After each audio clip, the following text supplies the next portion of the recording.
Well, Saturday the 10th of November, persevering with this peg here. 2 blanks in a row.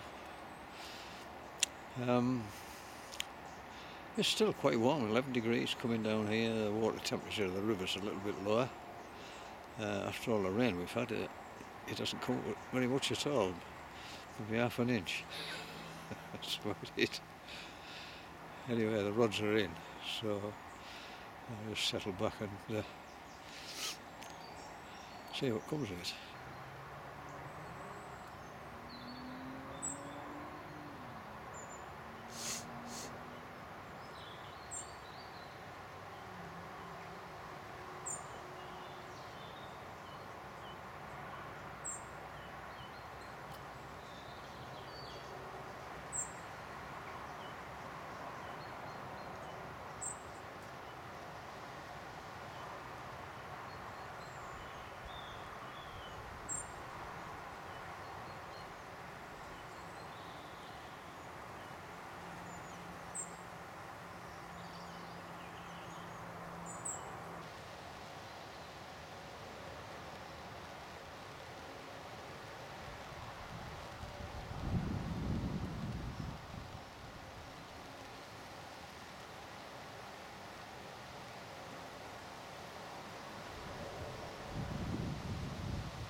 Sitting under this brawly while the rain's hammering down at Topcliffe, well, it's just about to stop.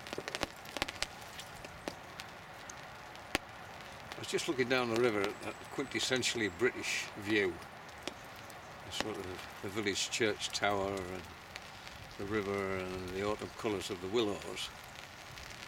And it's the 10th of November 2018, which is the day before the 100th anniversary of the ending of World War I. I was looking at the membership of the Leeds amalgamation during those 4 years of World War I, and there's a dramatic drop in the number of members. And how many of them were perhaps members of the Leeds Prowlers Battalion, one of many Prowlers Battalions formed during at the beginning of World War I. The Leeds Prowlers were raised in 1914 and they trained up near Massa. Leeds town were building a big reservoir in Colsterdale, just outside Massa. Leighton Reservoir as we know it today, and they had a construction town there, linked to Massa by a 6-mile narrow gauge railway, and that's where the Leeds Prowlers did their training. Oh, that horrendous rain has gone.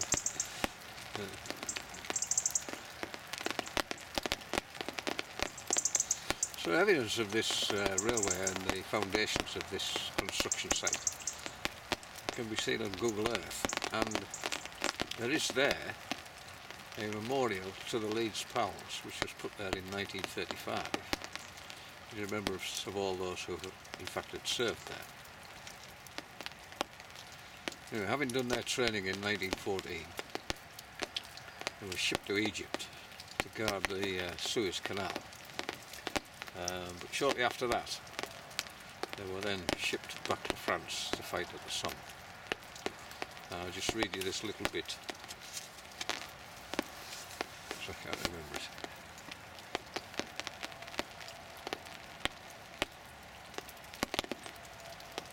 In the assault on the German lines in July 1916, the 1st of July, following an intense military bombardment, which proved to be useless in fact. The 31st Division, in which every battalion was made up of PALs, including the Leeds PALs, set out to attack the village of Serre, which is S-E-R-R-E. The 15th Battalion, which were the Leeds Pals, they started advancing at 7:30 in the morning on the 1st of July, and they were just decimated by German artillery and machine guns. Every officer was killed, every single one. 233 of what they termed other ranks, they were killed or died of their wounds. 267 were wounded and 181 were missing, all within a few hours. There were only 47 soldiers who weren't injured in that attack, belonging to the Leeds Pals.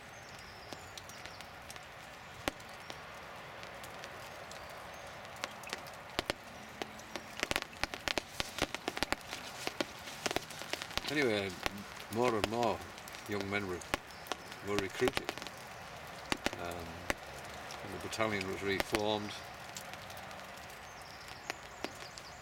And in 1917 it was amalgamated with the 17th Battalion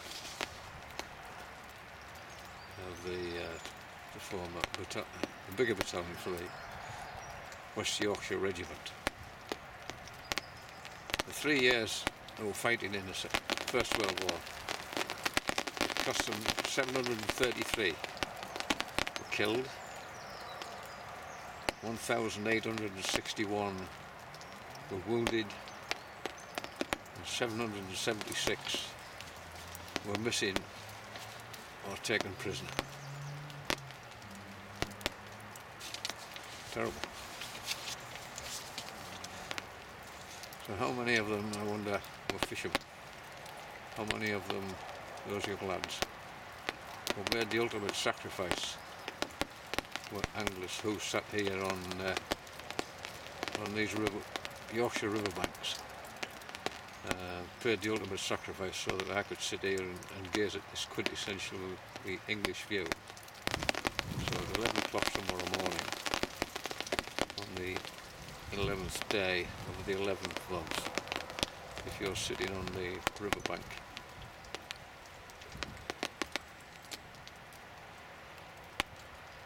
in a peaceful, serene environment, you might like to give a thought to those young men who made the ultimate sacrifice so that people like you and me could enjoy fishing in this wonderful Yorkshire countryside. I'll put a little bit about Leeds Pals on at the end of this video, and if you're interested.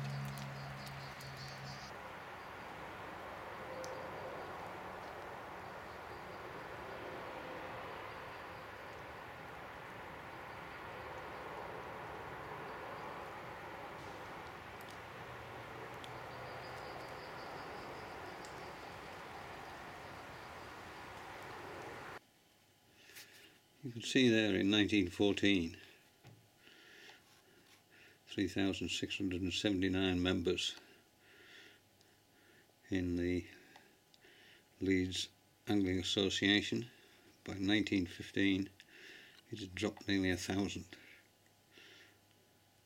and continued until 1918, when the numbers increased until almost 5,000 by 1920. Many of these young men will have gone to fight in the First World War, and many of them will have joined the Leeds Pals Battalion, which was formed between July 1914 and September 1914. That was when the recruitment took place. And how many of them didn't come back? And how many of them that did come back were severely maimed, either physically or mentally, by what they'd been through? And the same happened in the Second World War. You can see there in 1939 there were almost 4,500 members. By 1940, more than 1,000 less.